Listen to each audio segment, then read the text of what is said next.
නිවැරදි ඇසුරුම්කරණය කියන්නේ online business එකක් කරන ඕනම කෙනෙක්ගේ ව්‍යාපාරයේ රඳා පවතින එක සාධකයක්. බලන්නකො ඉතින් දිල් නිෂ්පාදන අපේ ඇසුරුම් කරන වැඩ ටික වෙන්නේ කොහොමද කියලා. මේ මීට දවස් කිහිපයකට කලින් ලැබුණු පුංචි ඕඩර් එකක්. එයාට සාම්පල් ඕඩර් එකක් එක්ක බල්ක් ඕඩර් එකකුත් ඕනි කිව්වා.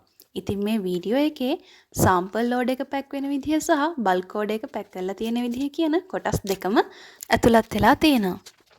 බලන්නකො ඉතින් මේ මන් ඩිහයිඩ්‍රේට් කරලා තියෙන මල් වර්ගය මොනවාද කියලා ඔයාලා දන්නවද කියලා? දන්නවා නම් පහලින් කමෙන්ට් එකක් දාගෙන යන්නත් අමතක කරන්න එපා.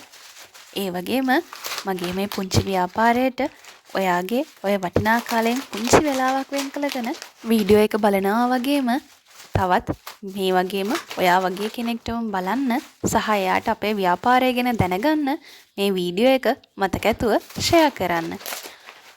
ඒ වගේම ඔයාලට පුළුවන් මල් වර්ග විතරක් නෙමෙයි විචලනය කරලා තියෙන පළතුරු වර්ග, එළවලු වර්ග, ඒ වගේම ඖෂධීය ශාක වර්ග කියන මේ ඕනම වර්ගයක් දිල් නිෂ්පාදන අපෙන් මිලදී ගන්න පුළුවන්.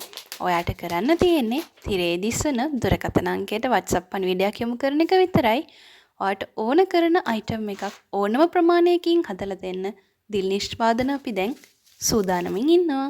විචලනය කරා කියලා වෙනසක් නැහැ. ඒ මලේ තියෙන ස්වභාවික සුවඳ, පැහැය, ඒ හැම දෙයක්ම ඒ විදිහටම රැකිලා තියෙනවා. ඉතින් මේ තියෙන්නේ ඒ කස්ටමර් ඉල්ලපු බල්ක් ඕඩර් එක. බලන්නකෝ.